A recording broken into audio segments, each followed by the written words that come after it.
SB এডুকেশনের পক্ষ থেকে আমার প্রিয় ছাত্রছাত্রী ও অভিভাবকদের জানাই স্বাগত। আজ আমরা বর্ধমান বিশ্ববিদ্যালয়ের বিএ বাংলা মাইনর এর প্রথম সেমিস্টারের একটি কবিতা নিয়ে এই ভিডিও প্রস্তুত করতে চলেছি। কবিতাটির নাম আত্মবিলাপ। কবির নাম মাইকেল মধুসূদন দত্ত।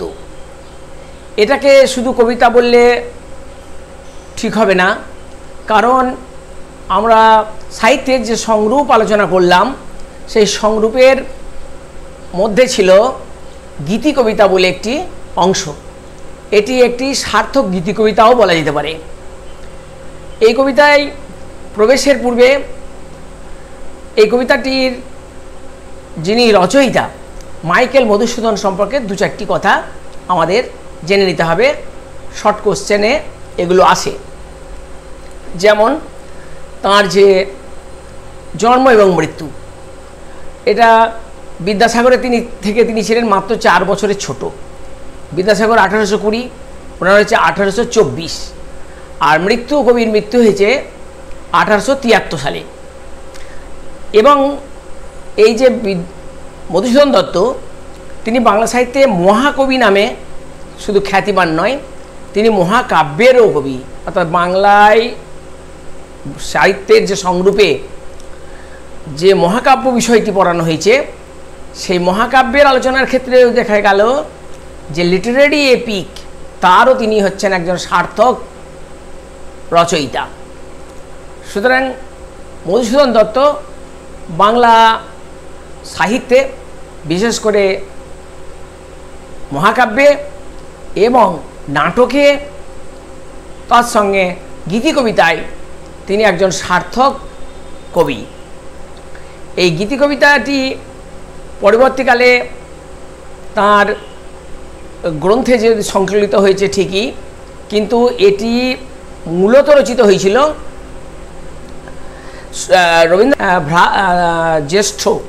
রবীন্দ্রনাথের জ্যেষ্ঠ সত্যেন্দ্রনাথ ঠাকুরের অনুরোধে।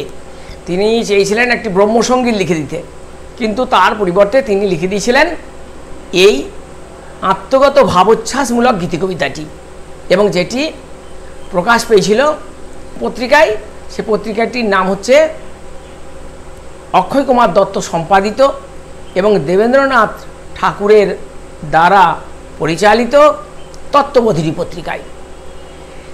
এখন মধুসূদন দত্তের এই যে জীবনকাল, সেই জীবনকালের স্বল্প সময়ের মধ্যে তিনি কিন্তু চমক প্রদর্শন করেছেন। তার যে ব্যক্তিগত যে পরিচয়, সেটি তার আত্মপরিচয় বা তার যে নিজস্ব রচনা থেকেই উৎকলিত করা যায়, যেটি তার মৃত্যুর পর তিনি তার কবরে লিখে রাখার যে ব্যবস্থা করবার চেষ্টা করেছিলেন, সেখান থেকেই আমি এখানে বলছি। দাঁড়াও পথিক বর, জন্ম যদি তব বঙ্গে তিষ্ট ক্ষণকাল, জননীর কোলে শিশু লভয়ে যে মতি বিরাম, মহির কোলে মহাশিশু মহানিদ্রাবৃত, দত্তকুলোদ্ভব কবিশ্রী মধুসূদন, যশোরে সাগর নারী কবতাক্ষ তীরে, জন্মভূমি জন্মদাতা দত্ত মহামতি রাজনারায়ণ, জননী জাহ্নবী। এই অংশেই তার সংক্ষিপ্ত পরিচয়টুকু রয়েছে। কিন্তু এই পরিচয়ের বাইরে রবীন্দ্রনাথ যেমন বলেছিলেন, কবিরে খুঁজো না তাহার জীবন চরিতে। কিন্তু আমাদের আজকের যে আলোচ্য কবিতাটি বা গীতি কবিতাটি, কিন্তু একেবারে কবির জীবনকেই যেন তুলে ধরা হয়েছে। এখানে রবীন্দ্রনাথের প্রসঙ্গ আসে এই জন্যই যে বাংলা সাহিত্যে তাকে বলা হয়েছে সিদ্ধিদাতা গণেশ। আর এর সঙ্গে আরও একটি এখানে কাকতালীয়ভাবে বিষয় যুক্ত হয়েছে, যে এই কবিতাটি প্রকাশ পেয়েছিল 1861 সালে, এবং 1861 সাল মানেই বোঝা যাচ্ছে রবীন্দ্রনাথের আবির্ভাব বর্ষ। সুতরাং সেই সব দিক দিয়ে কবিতাটি যথেষ্ট আলোচনার দাবি রাখে। এখন এই কবিতায় যদি আমরা দেখি এবং কবির যদি জীবনী পাঠ করি, তাহলে দেখা যাবে দুটোর মধ্যে একটা মিল কিন্তু খুঁজে পাওয়া যায়। বিশেষ করে এই কবিতাতে পুরো কবি যেন নিজের জীবনীটাই তুলে ধরেছেন। এখন আমরা তার এই জীবনের যে দুঃখ, কষ্ট, যন্ত্রণা, এর মধ্যে কয়েকটি বিষয় আমাদের দেখে নিতে হবে। প্রথমত, তিনি ধনির সন্তান এবং যাকে বলা হয় বাংলা প্রবাদে শিবরাত্রি সলতে, সেই রাজনারায়ণ দত্তের একমাত্র পুত্র অল্প বয়সে কলকাতায় এসে তিনি যে সমস্ত কলকাতার যে বিখ্যাত স্কুলে তিনি ভর্তি হলেন, সেই স্কুল থেকে তিনি একজন যথার্থই উজ্জ্বল নক্ষত্র রূপে সে সময় বিবেচিত হয়েছিলেন। কিন্তু হলো কি, হঠাৎই তার মধ্যে দেখা দিল মহাকবি হবার স্বপ্ন। এই মহাকবি হবার স্বপ্নের যে বৃক্ষ, সেই বৃক্ষে বিভিন্ন অধ্যাপক তাকে কিন্তু জল সিঞ্চন করেছেন। সুতরাং তিনি আস্তে আস্তে অনুভব করতে থাকেন যে এই জাগতিক যে সুখ, অর্থ, স্নেহ, মায়া, মমতা, এর থেকে মহাকবি হওয়া অনেক বেশি তার কাছে বাঞ্ছিত। তিনি ইংল্যান্ডে যাবেন এবং ইংল্যান্ডে গিয়ে তিনি মহাকবি হবেন এবং ইংরেজি ভাষায় তিনি সাহিত্য চর্চা করবেন। কিন্তু সব সত্ত্বেও, বহু চেষ্টা সত্ত্বেও তিনি কিন্তু ইংরেজিতে দুটি কাব্য রচনা করেছেন ঠিকই, দ্য ক্যাপটিভ লেডি, কিন্তু ভিশন অফ দ্য পাস্ট, এসব যতই তিনি লিখুন বা তার যে নিজের নাম, যার যে ছদ্মনাম টিমোথি পেন পোয়েম যতই ব্যবহার করুন না কেন, শেষ পর্যন্ত তিনি কিন্তু গৌরদাস বসাক এবং অনেক শহীদে, মানে তার যে শহীদ, তাদের জন্য তাকে বাংলায় ফিরে আসতে হয়েছে এবং বাংলা নাটকের প্রয়োজনে তিনি শর্মিষ্ঠা যেমন রচনা করলেন, মহাকাব্যের জন্য তিনি মেঘনাদ বধ কাব্য রচনা করলেন এবং চতুর্দশপদী কবিতা রচনা করে তিনি বাংলা সাহিত্যে যেমন অমিত্রাক্ষর ছন্দের প্রয়োগ করলেন, তেমনই একটা যে বাধা বাঁধন ভাঙার যে প্রবণতা তিনি কিন্তু বাংলা কাব্যে সঞ্চারিত করলেন। তো জীবনটা তার দুঃখ যন্ত্রণাময় হয়ে উঠেছে, কিন্তু সেই দুঃখ যন্ত্রণা থেকেই কিন্তু আমরা তাঁর যে রচিত সাহিত্য সেগুলো কিন্তু পেয়ে গেছি এবং মহাকবি বাল্মীকির মতোই তিনিও যেন সেই ক্রঞ্চ নিধন পর্বের যে দুঃখ, সেই দুঃখকে তিনি আত্মজীবনের দুঃখকে কাব্যে তিনি রূপায়িত করলেন। যেমন বাল্মীকি রামায়ণ উপহার দিয়েছেন, মধুসূদন তেমনি বাংলা সাহিত্যে বহু কাব্য সম্ভার উপহার দিয়ে তিনি এই সাহিত্যকে সমৃদ্ধ করেছেন। এখন আমরা কবিতাটি পাঠ করব। সেই পাঠ করতে গিয়ে আমরা কবিতার যে অংশগুলি আমরা এখানে দেখে নেব। কবিতার প্রথমেই আছে 7টি স্তবক। এই 7টি স্তবককে এইভাবে আমরা ভাগ করে নিতে পারি। প্রথম স্তবক, দ্বিতীয় স্তবক এবং তৃতীয় স্তবক, এই 3 স্তবকে তিনি কিন্তু যে বিষয়টি আলোচনা করেছেন সেটি হচ্ছে আশা। এর আগেও তিনিও লিখেছেন ধন্য আশা কুহে কিনি। তা সেই আশা, মানুষ সে জীবনে সব চলে গেলেও আশা থাকে। আর খুব গোদা বাংলায় প্রচলিত একটি প্রবাদ আছে, আশায় বাঁচে চাষা। তা সেই আশাকে তিনি 3টি রূপে ধরবার চেষ্টা করেছেন। প্রথমটি হচ্ছে রাতের স্বপ্ন, যে স্বপ্নের বাস্তবতা থাকে না। দ্বিতীয়ত থাকে কি, যে পথিক মরুভূমিতে পর্যটন করছে বা অতিক্রম করছে মরুভূমি, সেখানে সে মাঝে মাঝে মরীচিকার সম্মুখীন হয়, কিন্তু সেটা কখনোই ওয়েসিস বা মরুদ্যান নয়। আর তৃতীয়ত, সেই পথিকের যখন হঠাৎ কি হয় না, বজ্র নির্ঘোষ বা বিদ্যুতের প্রভা এসে পড়ে, সেই বিদ্যুতের প্রভা তার জীবনকে সুন্দর করার পরিবর্তে চোখকে ধাঁধিয়ে দিয়ে যায়। অর্থাৎ আশা বলতে তিনি এই তিনটি রূপকে আশাকে তুলনা করেছেন। এটি শুধু কবিতার নয়, তার জীবনের ক্ষেত্রেও এটি একেবারে 100% প্রযোজ্য। এবার আসছে আরও যে 4টি স্তবক আছে, সেই 4টি স্তবককেও আমরা এইভাবে ভাগ করে নিতে পারি। প্রথম স্তবকে তিনি দেখিয়েছেন সেটি হলো গিয়ে প্রেম অর্থাৎ ভালোবাসা, যার জন্য তিনি 2টি বিয়ে করেছেন এবং আরও পূর্বেও তার অনুরক্তি ছিল এই বিষয়ে। প্রেম প্রণয় তার সম্পর্কে তিনি বলেছেন, তার নিট ফল কী সে কবিতা পাঠে আমরা জানিয়ে নেব। আর এর পরবর্তী অর্থাৎ পঞ্চম যদি স্তবকটার কথা বলি, সেই স্তবকে আছে অর্থ অর্থাৎ টাকা। অর্থ যদিও প্রাচীন আমাদের পুরাণে বলা আছে যে চতুর্বর্গের মধ্যে একটি বর্গ, সেটি হচ্ছে গিয়ে ধর্ম অর্থ কাম মোক্ষ। তাহলে এখানে অর্থ অর্থাৎ মানি মানি মানি অ্যান্ড মানি সুইটার দেন হানি, এটার জন্য তিনি প্রচেষ্টা করেছেন। এবং তিনি ওই সাধারণ মানুষের মতো ওই সামান্যে তিনি সন্তুষ্ট নন। তাকে সেই আমরা বলতে পারি উপনিষদের নাল্পে সুখমস্তি ঘুমৈব সুখম। তা সেই অর্থ রোজগার করতে গিয়ে তার যে কি পরিণাম ঘটেছে সেটি আছে এই স্তবকে। তারপরে স্তবকে অর্থাৎ 6 নম্বর স্তবকে কিন্তু রয়েছে যশ, যেটা খ্যাতি। এই খ্যাতির জন্য মানুষ কিনা চেষ্টা করে এবং চাণক্যের শ্লোকেও রয়েছে যে মানুষ কি করে বেঁচে থাকে, কীর্তির জন্য বেঁচে থাকে। কীর্তির্যস্য সজীবতী। রবীন্দ্রনাথও তিনি তার সোনার তরী কাব্যে সেই একই কথা বলেছেন যে মহাকাল তার যে গোল্ডেন বোট নিয়ে যখন আসবে তখন কিন্তু আমার যে শরীর তাকে নেবে না, কিন্তু নেবে কি আমার ফসলকে, সোনার ফসল। তাই এও যেন সেই সোনার ফসল তুলে দিয়েছেন। কিন্তু তার মনে হয়েছে যে যশও একটা মোহ, তাহলে প্রেম একটা মোহ, অর্থ একটা মোহ, আর যশও একটা মোহ। এইভাবে 6টি স্তবকের পর শেষ স্তবকটি যেন একটা উপসংহার টেনেছেন, অপূর্ব।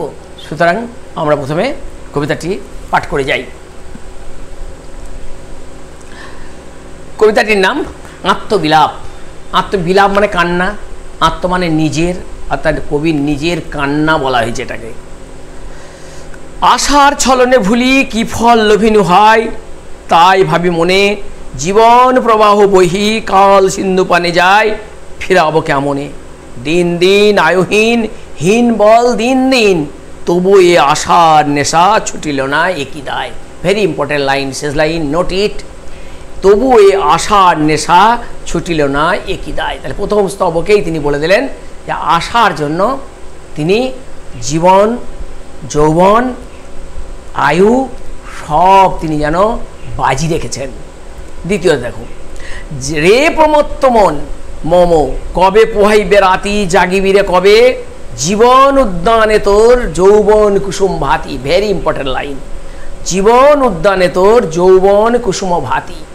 জীবনকে তিনি একটি ফুলের বাগিচার সঙ্গে তুলনা করেছেন, ফুলের বাগানের সঙ্গে তুলনা করেছেন, এবং সেই ফুলের বাগানের যৌবন অংশটুকু হলো যেন ফুল, মানে প্রস্ফুটিত ফুল। অর্থাৎ জীবনটাকে আমরা নানাভাবে ভাগ করি। কেউ বলে বাল্য, কৈশোর, যৌবন এবং বার্ধক্য, এইভাবে ভাগ করা যায়। কেউ বলে জীবনটাকে মানুষের 10 দশা, কখনো হাতি কখনো মশা। তা সেই যৌবনকে তিনি কুসুম ফুলের সঙ্গে তুলনা করেছেন, এবং জীবনটা হচ্ছে একটা বাগিচা। জীবন উদ্যানে তোর যৌবন কুসুম ভাতি, কতদিন রবে, বেশি দিন থাকবে না, চলে যাবে। নির্বিন্দু দুর্বাদলে নিত্য কিরে ঝলঝলে, কে না জানে অম্বুবিম্ব অম্বু মুখে সদ্যপাতি। অপূর্ব তুলনা মধুসূদন দত্ত পৌরাণিক বিষয়কে অবলম্বন করে এবং ইউরোপীয় যে অনুকরণ তার মাঝে যেমন তিনি মহাকাব্য রচনা করেছেন, কবিতার মধ্যেও তিনি কিন্তু সেই সৌন্দর্যের বুনন কিন্তু করে গেছেন। তাই এখানে যে শিশির বিন্দু যে সুন্দরভাবে যখন রৌদ্র আলোকে সেটা ঝলমল করে ওঠে, সেটাও কিন্তু আস্তে আস্তে কী হয় না শুকিয়ে যায়। অর্থাৎ জীবনে এই যৌবন যেমন সত্য, তেমনি যৌবন কিন্তু চিরস্থায়ী নয়, এটাও সত্য। নিরাশ স্বপন সুখে সুখী যে, কি সুখ তার জাগে সে কাঁদিতে। সুখ এই এক ভয়ঙ্কর জিনিস। সুখ কি? সুখ সম্পর্কে নানা রকমের বিষয় রয়েছে। বেশিরভাগ যারা খেদোক্তি করেন তাদের মতে সুখ হচ্ছে গিয়ে স্বপ্নে, আর শান্তি হচ্ছে শ্মশানে। সুতরাং জাগে সে কাঁদিতে, মরুভূমি মরুদেশে, মরীচিকা মরুদেশে, বাড়ায় মাত্র আধার পথিকে ধাঁধিতে। এখানে এই সুখ বলে কিছু নেই, এটা মাত্র ওই মরীচিকার মতো একবার দেখা দেয় এবং তারপরই আস্তে আস্তে সে বিলুপ্ত হয়ে যায়। ঠিক সেই রকম ক্ষণপ্রভা প্রভাদানে নাশে প্রাণ তৃষা কেশে, এ তিনের ছল সম, এ তিনের ছল সম, ছল রে কুয়াশায়। Very important line, note it. এ তিনের ছল সম, ছল রে কুয়াশায়। এই তিন বিষয়টি তিনি এবার তুলে ধরছেন। সেই তিনটি বিষয় কি কি লক্ষ্য করতে হবে আমাদের। প্রেমের নিগর গড়ি পড়িলি চরণে সাধে, কি ফল লোভিলি। এবার আসছে প্রেম, ভালোবাসা। রেবেকা, হেনরিয়েটা এবং অন্যান্য বিষয়ের প্রতি তার যে মেয়েদের, যে নারী জাতির প্রতি যে আকর্ষণ, এবং সেই আকর্ষণের ফলকে তিনি তুলনা করলেন কি না নিগর। নিগর মানে শিকল, বন্ধন। সেই বন্ধন তিনি লাভ করেছেন। আর জ্বলন্ত পাবক শিখা লোভে, তুই কাল ফাঁদে উড়িয়া পড়িলি। সেই আমাদের পুরো বাংলায় একটি প্রবাদ রয়েছে যে পিপীলিকার পাকা হয় মরিবার তরে। ঠিক প্রেম জন্ম হয়েছে যেন তার মৃত্যুর একটা ফাঁদ। এটা পতঙ্গ যে রঙ্গে ধায়, ধাইলি অবধায়, না দেখিলি না শুনিলি, এবেরে পরাণ কাঁদে। তাহলে যেন সেই পতঙ্গের মতো, মধুলবী পতঙ্গের মতো তিনিও কোনো দিক বিবেচনা না করে তিনি যেখানে উপনীত হয়েছেন আজ, সেখানে তার যে দুর্দিন সেটা কিন্তু তিনি অনুভব করতে পেরেছেন। পরেরটা 5 নম্বর, বাকি কি রাখিলি তুই বৃথা অর্থ অন্বেষণে। অর্থ, এই অর্থ আবার যেমন আমরা অর্থকে বলি চতুর্বর্গের এক, তেমনি অর্থ আবার অনর্থের মূল। কিন্তু সেই অর্থ অন্বেষণে প্রচুর অর্থ নিয়ে তিনি জন্মগ্রহণ করেছেন, তবু সেই অর্থে তার শান্তি নেই, তুষ্টি নেই, আরও অর্থ রোজগার করতে হবে। হ্যাঁ, বিদ্যাসাগরের সঙ্গে যদি এখানে মধুসূদনের তুলনা করা যায় তাহলে ঠিক বিপরীত বেরু বলে মনে হবে। সে সাধ সাধিতে ক্ষতমাত্র হাত তোর, মৃণাল কণ্ঠগণে কমল তুলিতে। ফুল তুলতে গিয়েছে, অর্থ তুলতে গিয়েছে, কিন্তু তাতে কি হয়েছে, তার হাত হয়েছে রক্তাক্ত হয়েছে, ক্ষত হয়েছে। অর্থাৎ সেখানে অর্থের কিন্তু যে প্রাচুর্য সেটা তিনি লাভ করতে পারেননি। যদিও সাধারণ মানুষের কাছে মধুসূদনের যে অর্থ ছিল সে অর্থের প্রাচুর্য অকল্পনীয়, তবে শেষ জীবনে একেবারে তিনি প্রায় নিঃস্ব, কবরদকহীন হয়ে তিনি ইহলোক ত্যাগ করেছেন। নারিলে হরিতে মণি, দংশিল কেবল ফণি। তাহলে সাপ কি হয়? সাপের এটা একটা পৌরাণিক বিষয়, এটি একটি কল্পনার বিষয়, কোনো এর মধ্যে সায়েন্টিফিক কিছু নেই। যে সাপের মাথায় যে মণি থাকে সেটি দুর্মূল্য, চরমতম, সেটি পেলে মানুষ ইহজীবন নাকি তার সার্থক হয়ে যাবে। কিন্তু সেই তার সঙ্গে তিনি তুলনা করেছেন অর্থের, অর্থাৎ অর্থ পেলেই সুখ হয়ে যাবে, অর্থ পেলেই একেবারে মহাসুখ, কিন্তু সেটা কিন্তু সম্ভব হয় না, যা এই কবিতায় নেই। সুতরাং কিন্তু এখানে হলো কি, অর্থ অন্বেষণ করতে গিয়ে অর্থাৎ সাপের মাথার মণি আনতে গিয়ে তিনি সাপের দংশন খেয়েছেন। এ বিষম বিষ জ্বালা ভুলিবি মন কেমনে। Very important line. এ বিষম বিষ জ্বালা ভুলিবে মন কেমনে, আন্ডারলাইন ইট। অর্থাৎ এই যে বিষের জ্বালাকে তিনি কিসের সঙ্গে তুলনা করেছেন। এবার 6 নম্বর অর্থাৎ শেষ, যশ লাভ লোভে আয়ু কত, যে বেলি হায় কবতাকারে। এবার আছে যশ, খ্যাতি, প্রতিপত্তি, মানুষের মধ্যে বেঁচে থাকা এই যে ইচ্ছা, সেই ইচ্ছার জন্য তিনি কি করলেন, নিজের যে যৌবন গেছে এবার গেছে তার আয়ু যাচ্ছে। সুগন্ধ কুসুম গন্ধে অন্ধকীর যথা যায়, কাটিতে তাহারে গন্ধে আকুল হয়ে কি করে না কীট উড়ে যায় সেখানে, কিন্তু তার পরিণতি হয় মারাত্মক ভয়ঙ্কর। মাশ্চর্য বিষ দশন কামড়ের অনুক্ষণ, এই কি লোভিলি লাভ অনাহারে অনিদ্রায় মাৎসর্য। আমাদের যে ষড়রিপু কাম ক্রোধ লোভ মোহ মদ মাশ্চর্য, সেই অন্যতম রিপুতে তাকে যেন তিনি মনে হচ্ছে যেন সবসময় সেই বৃশ্চিকের দংশনের মতো দংশাচ্ছে, এবং যার ফল হলো কি অনিদ্রা আর অনাহার। খুব ভয়ঙ্কর।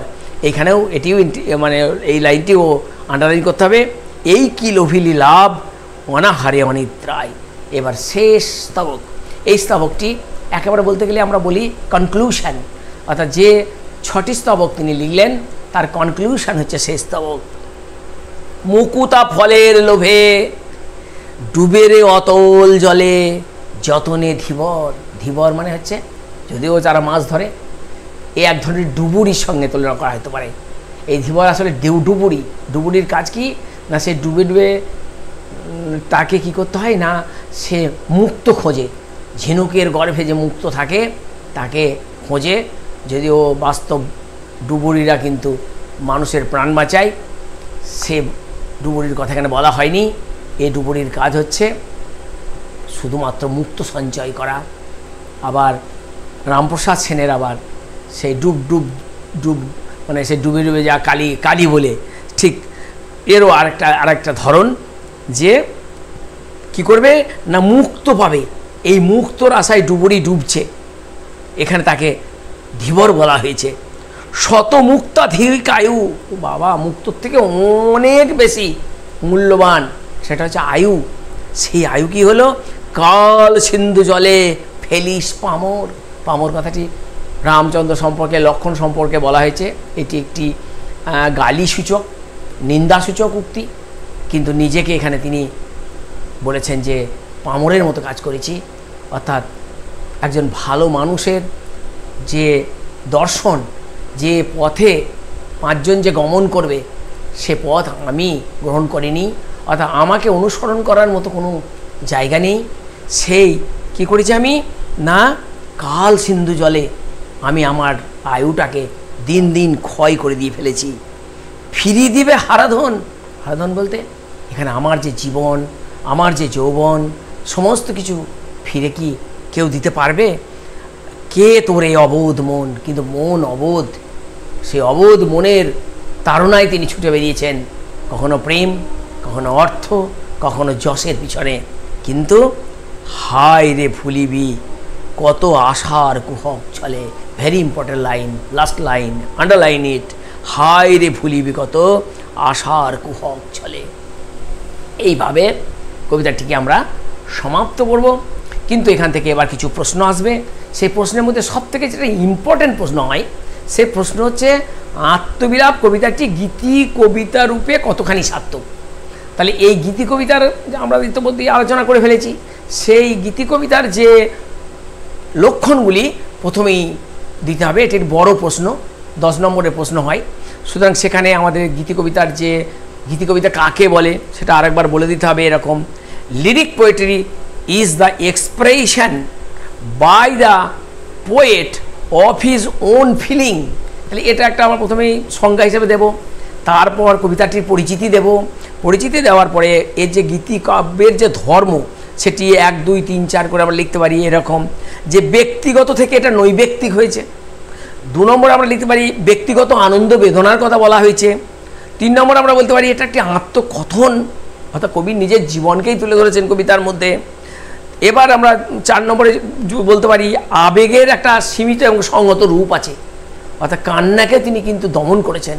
যেমনভাবে বাল্মীকি সেই ক্রঞ্চ নিধনের জন্য তিনি কিন্তু শোকটা তার শ্লোকে রূপান্তরিত হয়েছে, এটাও তাই। মধুসূদনের এই যে কবিতাটা জীবনের যে কষ্ট, দুঃখ, যন্ত্রণা, মৃত্যু এসব থেকেও তিনি কিন্তু একটা শ্লোক উপহার দিয়েছেন। তা সেটা সংক্ষিপ্ত এবং সংহত রূপ ধারণ করেছে, এবং সর্বোপরি এটি একেবারে পুরোপুরি ব্যক্তিগত অনুভূতি এই কবিতার মধ্যে রয়েছে। এইভাবে মূল কবিতাটির যদি সারমর্ম আমরা করতে পারি তাহলে কিন্তু আমরা এই কবিতা থেকে 10 নম্বরের প্রশ্নের উত্তর দিতে পারি। এ প্রসঙ্গে আমাদের যে প্রশ্নগুলো বড় প্রশ্ন হতে পারে, সেখানে আরও 2-1টা প্রশ্ন এরকম বলা যেতে পারে, যেমন এরকম যে আত্মবিলাপ কবিতা অবলম্বনে কবির অন্তরের যে যন্ত্রণা সেটি কিভাবে প্রকাশ পেয়েছে নিজের ভাষায় বুঝিয়ে দাও। এটাও সেই একই ব্যাপার, যেটা যে এর যে ভাববস্তু অর্থাৎ এর যে মূল অর্থ সেই কথাটা যদি আমরা করতে পারি তাহলে বহু প্রশ্নের উত্তর দিতে পারবো। আরও একটা প্রশ্ন এরকম হবে, আত্মবিলাপ কথাটির অর্থ কী, আত্মবিলাপ কবিতায় কবি আত্মবিলাপ করেছেন কেন, এবং এই আত্মবিলাপ করার মধ্যে দিয়ে তিনি কোন সত্যকে তুলে ধরেছেন। এভাবে আমরা 1-2 নম্বর দিয়ে পরে আমাদের 8 নম্বর দিয়ে একটা বড় প্রশ্ন তৈরি করতে পারি। এছাড়াও লাইন তুলে প্রশ্ন হতে পারে, এরকম হতে পারে যে আশার ছলনে ভুলিয়ে কি ফল লোভিনী হয়, কোন কবিতা থেকে নেওয়া হয়েছে, কার লেখা, এবার কেন তিনি কথা বললেন তা সম্পর্কে বুঝিয়ে দাও, এরকম একটা 10 নম্বরের প্রশ্ন হতে পারে। এবং সর্বোপরি আমাদের যেটি বারবার আমি আন্ডারলাইন করিয়েছি সেটি হচ্ছে এ3 ছল। এ3 বলতে কিসের বলেছেন এবং তাকে ছল বা ছলনা বলা হয়েছে কেন, এ প্রসঙ্গে কবিতাটির বিষয়বস্তু আলোচনা করো। এবার আমাদের কিছু ছোট প্রশ্ন থেকে যায়, সেই ছোট প্রশ্নগুলোর উত্তর আমরা এবং প্রশ্নগুলো এইভাবে তৈরি করে নেব। যেমন আত্মবিলাপ কবিতাটি কার লেখা, যেমন হচ্ছে কোনো ব্যাপারই নেই, মধুসূদন দত্তের। কবিতাটি কোন শ্রেণীভুক্ত, গীতি কবিতার শ্রেণীর আমি বলে দিয়েছি। কবি যে কোন ছলনার কথা বলেছেন, 3টি ছলনার কথা বলতে হবে। তারপর এরপর আসবে যে কবি বিলাপ করেছেন কেন, বা বিলাপ শব্দটির অর্থ কী, বিলাপ মানে কান্না, এবং এখানে কেন তিনি করেছেন, অর্থাৎ তার জীবনে সেটা পাস্ট হয়ে গেছে এবং বর্তমানে তিনি কিন্তু এখন অত্যন্ত ভয়ঙ্কর একটা পরিবেশের মধ্যে জীবনযাপন করছেন, সেই কথাটা তিনি এখানে লিখেছেন। 1861 বোঝাই যাচ্ছে, আর তাঁর মৃত্যু হচ্ছে 1873। সুতরাং জীবনের প্রায় অন্তিম পর্বে তিনি পৌঁছে গেছেন। কবি নিজেকে কি প্রশ্ন করেছেন, নানা রকম প্রশ্ন করেছেন, সেই প্রশ্নগুলোর মধ্যে বলতে হবে। এবার একটা শব্দের অর্থ, যে অম্বুবিম্ব অম্বু মুখে সদ্যপাতি, এটি ভেরি ইম্পর্টেন্ট লাইন, এই মানেটা করতে হবে কিন্তু এটার। অম্বু অর্থ জল, বিম্ব অর্থ হচ্ছে উদ্ভুত, অম্বু মুখে মানে প্রবাহিত জলের সামনে, সদ্যপাতি মানে উঠবার সঙ্গে সঙ্গেই পড়ে যায়। অর্থাৎ আমরা যদি এই প্রশ্নটি বিদ্যাপতির সেই যে কথন, অর্থাৎ যেখানে তিনি নিজেকে অর্পণ করছেন, সেখানেও কিন্তু এইরকম আছে যে কত চতুরাননা মরি মরি যাও তো নো তুয়াদি অবসানা তো হে জনমে পুন তো হে সমাহত সাগরী লহরী সমানা। সেই সাগরের ঢেউ আর সাগর ঠিক তেমনই, জল বুদবুদ হয়ে ওঠে, আবার সেই বুদবুদ ফেটে গিয়ে জলেই পরিণত হয়। এও গীতাতেও আছে, অবক্তাদীনি ভূতানি বক্তমধ্যানি ভারত অবক্ত নিধনা নেব তত্র কা পরিবেদনা। সুতরাং সেই জীবন যে নদী, সেই নদীর জল, এই 3 আশা, সেই 3 আশার মধ্যে দিয়েই এখানে এটা নিয়েও একটা বড় প্রশ্নও করে দিতে যেতে পারে। পামর কাকে বলে? পামর হচ্ছে যে ধিক্কৃত বা যে সমস্ত মানুষ হীন কাজে লিপ্ত তাদের পামর বলা হয়। ধীবরকে বলা হয়েছে যে সে নিশ্চয় মাছ ধরার জন্য নয়, সে মুকুতা ফল অর্থাৎ ডুবুরির সমার্থক, এটি শব্দ বলতে বলা যায়। মাশ্চর্য কি? মাশ্চর্য হচ্ছে ঈর্ষা, হিংসা, পরশ্রীকাতরতা, বিদ্বেষ, এগুলো মাশ্চর্য। ওই যে ষড়রিপু তার মধ্যে অন্যতম একটি রিপু। কবিতাটিকে কয়টি স্তবকে ভাগ করা হয়েছে আমি আগেই পূর্বেই বলে দিয়েছি, 7টি স্তবকে। কবিতায় মোট কয়টি পংক্তি আছে? 42টি পংক্তি আছে। এবার আসবে যে প্রতিটি স্তবকে কয়টি করে পংক্তি আছে, সেটিও আছে 6টি করে পংক্তি রয়েছে। এভাবে আমরা কয়েকটি ছোট প্রশ্ন, অর্থাৎ 1 নম্বর, 2 নম্বর এবং 10 নম্বর প্রশ্নে, যদিও 1 নম্বর প্রশ্ন খুব হয় না, 2 নম্বর প্রশ্নটা বেশি হবে। সুতরাং এইগুলোকে কার লেখা এবং অর্থ লেখো, এইভাবে 2 নম্বর প্রশ্নের উত্তর এবং বড় প্রশ্নের উত্তর দিয়ে আমরা আজকে এই মধুসূদন দত্তের আত্মবিলাপ এই গীতি কবিতাটি এখানেই আলোচনা শেষ করছি। তোমরা সকলে ভালো থাকবে।